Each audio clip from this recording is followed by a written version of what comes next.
Bunga melanti di tepi perigi, harum mewangi di waktu pagi. Ilmu dicari, bekalan diri, Malaysia destinasi pendidikan global bestari. Assalamualaikum warahmatullahi wabarakatuh dan salam sejahtera. Yang dihormati para penjemputan, rakan-rakan penganjur serta hadirin sekalian. Terlebih dahulu, marilah kita memanjatkan kesyukuran kehadirat Ilahi kerana dengan limpah kurnianya kita dapat bersama-sama hadir ke pameran Malaysia Hope Pendidikan Antarabangsa pada hari ini. Hadirin yang dihormati sekalian, pameran ini dianjurkan bagi mengetengahkan peranan Malaysia sebagai pusat kecemerlangan pendidikan bertaraf dunia dengan kepelbagaian institut pengajian tinggi, program akademik yang diiktiraf antarabangsa serta persekitaran pembelajaran yang kondusif dan multikultural. Malaysia kini muncul sebagai destinasi pilihan pelajar dari seluruh pelosok dunia. Melalui pameran ini juga, para pengunjung berpeluang mendapatkan maklumat serta secara langsung mengenai peluang pengajian, tajaan beasiswa, jaringan kerjasama global serta kelebihan sistem pendidikan negara kita yang kompetitif dan inovasi.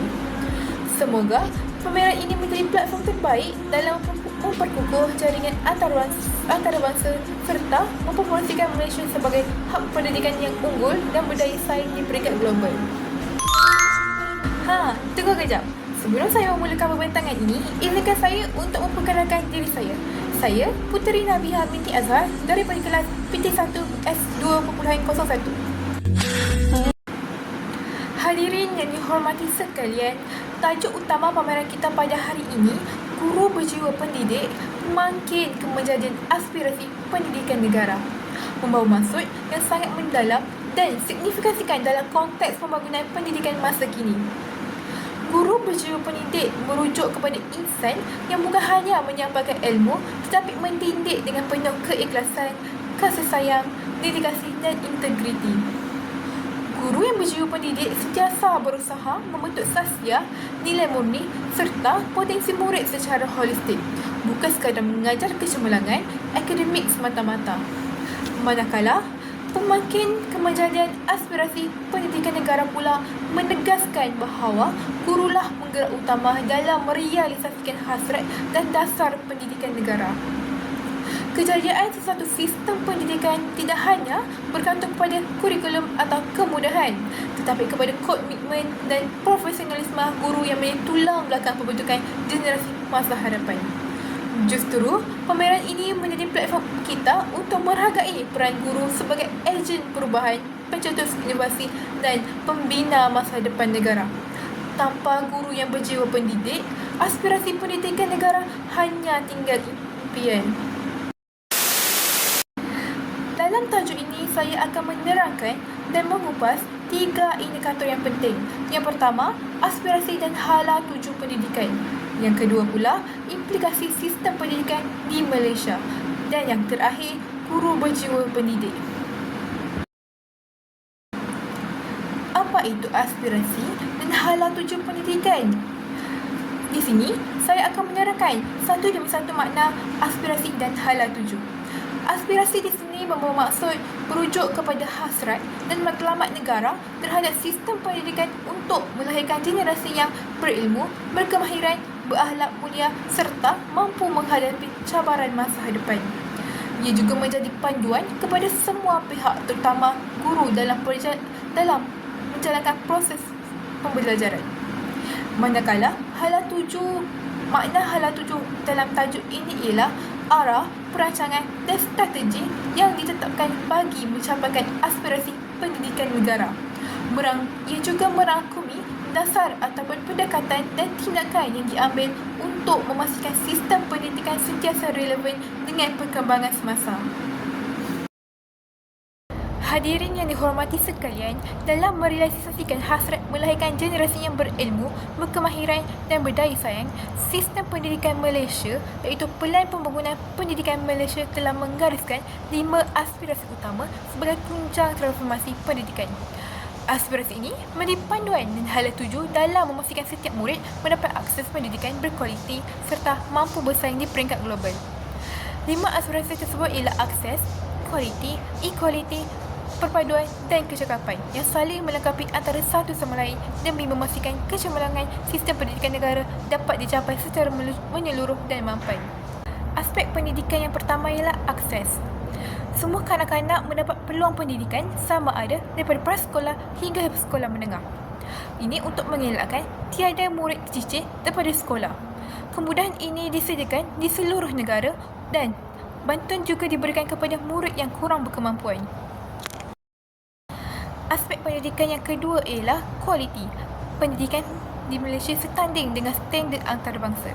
Yang kedua, guru yang berkemahiran dan berkualiti. Yang ketiga pula, kurikulum yang relevan dengan zaman. Yang keempat, murid dapat menguasai ilmu, kemahiran dan nilai. Akhir sekali, melahirkan pelajar yang berdaya saing. Aspek pendidikan yang ketiga ialah equity, iaitu mengurangkan jurang bandar dan luar bandar untuk memberikan pendidikan yang adil untuk semua pelajar. Sokongan kepada murid miskin atau keperluan khas. Yang keempat, kemudahan pendidikan diagihkan secara seimbang dan akhir sekali semua murid boleh berjaya tanpa mengira latar belakang. Hal ini kerana penyediaan pendidikan yang terbaik kepada setiap kanak-kanak tanpa mengira latar belakang sosioekonomi, gender dan tempat akan memastikan hak kesamaan pendidikan untuk semua. Menjelang tahun 2020, pendidikan Malaysia mensasarkan 50% pengurangan dalam jurang pencapaian dengan merapatkan jurang sosioekonomi antara bandar dengan luar bandar dan gender. Latar belakang sosioekonomi masih menjadi penyebab jurang equity yang paling besar. Aspek pendidikan yang ketiga pula ialah perpaduan. Dapat memupuk semangat perpaduan antara kaum dan menghormati kepelbagaian budaya dan agama. Ia juga aktiviti sekolah yang menggalakkan kerjasama dan dapat membina identiti nasional yang sama dan melahirkan masyarakat yang harmoni. Hal ini kerana Malaysia yang dikenali sebagai sebuah negara yang berbilang kaum yang kaya dengan keunikan dan kepelbagaian sejak merdeka lagi. Aspirasi utama Malaysia adalah untuk memupuk perpaduan negara. Aspirasi pendidikan yang terakhir ialah kecekapan, iaitu penggunaan sumber secara optimum, pengurusan sekolah yang berkesan, perbelanjaan pendidikan yang berbaloi, tenaga guru digunakan dengan baik, sistem pentadbiran yang cekap dan telus. Apa yang dimaksudkan di sini? Maksudnya, keberhasilan murid merupakan indikator kepada kecekapan dalam pengurusan sistem pendidikan. Perbelanjaan besar untuk pendidikan menunjukkan komitmen tinggi terhadap kerajaan pendidikan. Maka, pulangan dalam bentuk keberhasilan murid perlu dimaksimumkan untuk setiap ringgit yang dibelanjakan. Hadirin yang dihormati sekalian, seterusnya, izinkan saya menerangkan tentang 6 aspirasi murid yang menjadi tunjang utama dalam melahirkan generasi seimbang dan holistik selaras dengan hasrat pendidikan negara. Yang pertama, pengetahuan. Murid perlu menguasai asas ilmu yang kukuh dalam pelbagai bidang seperti bahasa, matematik, sains dan bidang-bidang lain. Penguasaan ilmu ini bukan sahaja membantu murid mencapai kecemerlangan akademik, malah membolehkan mereka memahami dunia secara lebih luas dan mendalam. Yang kedua pula, kemahiran berfikir. Aspirasi ini menekankan keupayaan murid untuk berfikir secara kritis, kreatif dan inovatif. Murid perlu mampu menganalisis maklumat, menyelesaikan masalah serta membuat keputusan yang bijak dalam pelbagai situasi. Yang ketiga pula ialah kemahiran memimpin. Setiap murid perlu diberi peluang untuk membangunkan potensi kepimpinan mereka. Ini termasuklah kebolehan berkomunikasi dengan berkesan, bekerja secara berpasukan serta menunjukkan sikap tanggungjawab dan keyakinan diri. Keempat pula, kemahiran dui bahasa. Penguasaan sekurang-kurangnya bahasa Melayu dan bahasa Inggeris amat penting agar murid mampu bersaing peringkat global tanpa mengabaikan bahasa kebangsaan sebagai bahasa perpaduan. Kelima pula, etika dan kerohanian. Murid perlu dibentuk dengan nilai murni, integriti dan pegangan agama yang kukuh. Pembentukan sasiah yang baik akan melahirkan individu yang berakhlak mulia serta berdisiplin. Akhir sekali, yang keenam, identiti nasional. Aspirasi ini bertujuan memupuk semangat patriotisme dan jati diri yang tinggi dalam kalangan murid. Mereka perlu menghargai kepelbagaian budaya serta berbangga menjadi rakyat Malaysia. Hadirin sekalian, keenam-enam aspirasi ini saling melengkapi antara satu sama lain dalam usaha melahirkan generasi yang seimbang dari segi intelek, rohani, emosi dan jasmani. Hadirin yang dihormati sekalian, sistem pendidikan sesebuah negara bukan sahaja berperanan menyampaikan ilmu, malah memberi kesan yang besar terhadap pembangunan individu, masyarakat dan negara secara keseluruhan. Setiap dasar dan perubahan dalam sistem pendidikan pasti membawa implikasi yang mendalam sama ada dari segi akademik, sosial ataupun ekonomi. Oleh itu, adalah penting untuk kita memahami implikasi sistem pendidikan agar segala perancangan dan pelaksanaan yang benar mampu melahirkan generasi yang berkualiti serta memenuhi aspirasi negara. Hadirin yang dihormati sekalian, implikasi sistem pendidikan terhadap guru dapat dilihat dengan jelas melalui beberapa aspek penting. Yang pertama, dari segi pengurusan pengajaran dan pembelajaran.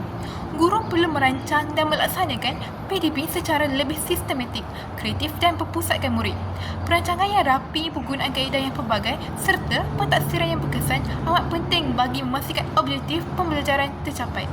Guru juga perlu bijak menguruskan masa dengan mengawal kelas agar sesuai pembelajaran lebih kondusif. Yang kedua pula ialah pembangunan profesionalisme. Guru perlu sentiasa meningkatkan ilmu dan kemahiran selaras dengan perubahan kurikulum serta kehendak semasa. Penyertaan dalam kursus, latihan dan komuniti pembelajaran profesionalisme membantu guru menambah baik amalan pengajaran serta mengekalkan standard profesional yang tinggi. Yang ketiga pula ialah mempunyai wawasan yang jelas. Seorang guru bukan sahaja mengajar untuk peperiksaan tetapi mempunyai visi dalam membentuk masa depan murid. Guru perlu memahami aspirasi pendidikan negara dan menjadikannya panduan dalam mendidik serta membimbing murid ke arah kecemerlangan holistik. Keempat pula ialah kemahiran teknologi. Dalam era digital pada hari ini, guru perlu menguasai kemahiran teknologi bagi menyokong proses PDP. Penggunaan platform pembelajaran digital, bahan multimedia dan aplikasi interaktif dapat menjadikan pembelajaran lebih menarik dan berkesan. Akhir sekali menjadi suri teladan.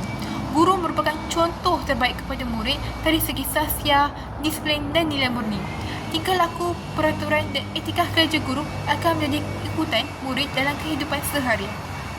Hadirin sekalian, jelaslah bahawa sistem pendidikan masa kini menuntut guru menjadi lebih kompeten, berwawasan dan berintegriti dalam melaksanakan amanah mendidik generasi masa hadapan. Hadirin yang dihormati sekalian, pada tajuk yang terakhir ini saya akan menerangkan jiwa guru yang berjiwa pendidik.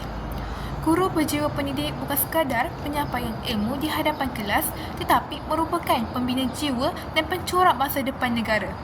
Mereka mendidik dengan penuh keikhlasan, membimbing dengan kesabaran serta menyemai nilai murni dalam setiap diri murid. Guru berjiwa pendidik sentiasa percaya bahawa setiap murid mempunyai potensi untuk berjaya. Dengan dedikasi dan komitmen yang tinggi, mereka tidak pernah jemu memberi dorongan, sokongan dan inspirasi walaupun berdepan dengan pelbagai cabaran. Malah, guru yang berjiwa pendidik menjadi contoh teladan dalam tingkah laku, pertuturan dan integriti. Mereka bukan sahaja mengajar subjek tetapi membantu sasnya memupuk impian dan menyalakan harapan. Hadirin sekalian, jika kita mahu generasi yang cermelang, berakhlak dan berdaya saing, maka kuncinya terletak pada guru yang benar-benar berjiwa pendidik. Kerana di tangan gurulah lahirnya pemimpin masa hadapan dan tercapainya aspirasi pendidikan negara. Di sini, saya akan menerangkan ciri-ciri khasiat guru cemerlang. Hadirin yang dihormati sekalian, seorang guru cemerlang bukan sahaja diukur melalui pencapaian akademik semata-mata, tetapi juga melalui khasiat dan akhlak yang ditunjukkan dalam kehidupan seharian. Berikut adalah beberapa ciri utama guru cemerlang. Yang pertama, konsep kendiri positif. Guru cemerlang mempunyai keyakinan terhadap kemampuan diri sendiri. Mereka yakin dengan pengetahuan dan kemahiran yang dimiliki, serta sentiasa berani mencuba pendekatan baru dalam pengajaran. Sikap positif ini juga memberi inspirasi kepada murid untuk membina keyakinan diri mereka sendiri. Yang kedua, berakhlak mulia. Guru yang berakhlak mulia menepati nilai murid dalam setiap tindakan dan pertuturan. Mereka menjadi teladan yang baik, mengamalkan integriti, jujur dan adil dalam mendidik murid serta berinteraksi dengan rakan kerja dan masyarakat. Yang ketiga, bertanggungjawab dan amanah. Seorang guru cemerlang sentiasa menunaikan tanggungjawab dengan penuh komitmen. Mereka amanah dalam menyampaikan ilmu, menilai prestasi murid secara adil serta menjaga kepercayaan yang diberikan oleh pihak sekolah, ibu bapa dan murid. Yang keempat, dedikasi. Dedikasi guru ditunjukkan melalui kesungguhan mereka dalam mendidik, melatih, membimbing dan memberi perhatian kepada setiap murid. Guru cemerlang sanggup meluangkan masa tambahan, memantau perkembangan murid serta berusaha meningkatkan kualiti pengajaran. Yang kelima pula, bersikap terbuka. Guru yang bersikap terbuka menerima pandangan, cadangan dan maklum balas terhadap murid, rakan sekerja serta pihak pengurusan sekolah. Mereka tidak takut untuk belajar perkara baharu dan menyesuaikan diri dengan perubahan dan sentiasa memperbaiki amalan pengajaran. Akhir sekali, penyayang. Sikap penyayang menjadikan guru dekat dengan murid. Mereka memahami keperluan, perasaan dan cabaran murid serta sentiasa memberi dorongan dan motivasi. Murid merasa dihargai, selamat dan yakin untuk belajar, sekaligus membina hubungan yang positif antara guru dan murid. Hadirin sekalian, jelaslah bahawa khasiat guru cemerlang bukan sahaja membentuk diri guru itu sendiri, tetapi juga memberi impak besar terhadap perkembangan murid, suasana pembelajaran yang kondusif dan pencapaian aspirasi pendidikan negara. Hadirin yang dihormati sekalian, kesimpulannya, guru bukan sekadar penyampaian ilmu tetapi juga pembimbing pemakin aspirasi pendidikan dan suri teladan kepada generasi masa hadapan. Guru berjiwa pendidik membentuk khasiat murid, menyalakan semangat pembelajaran dan menjadi inspirasi dalam mencapai kecemerlangan akademik serta sosial. Setiap aspirasi murid, setiap transformasi sistem pendidikan dan setiap pengurusan pengajaran dan pembelajaran yang dilaksanakan bergantung kepada dedikasi, kesabaran dan kasih sayang seorang guru. Tanpa guru yang berjiwa pendidik dan cemerlang, aspirasi negara untuk melahirkan generasi berkualiti hanyalah impian. Marilah kita sama-sama menghargai jasa guru dan menghayati peranan guru, kerana di tangan guru lahirnya pemimpin masa depan dan tercapainya aspirasi pendidikan negara. Sebelum saya melaburkan kiranya, izinkan saya menyampaikan serangkap pantun. Bunga mawar di tepi kolam, harum semerbak menyeri pagi. Guru cemerlang perpaduan insan, membina generasi gemilang di bumi ini. Wabillahi taufiq wal hidayah. Wassalamualaikum warahmatullahi wabarakatuh.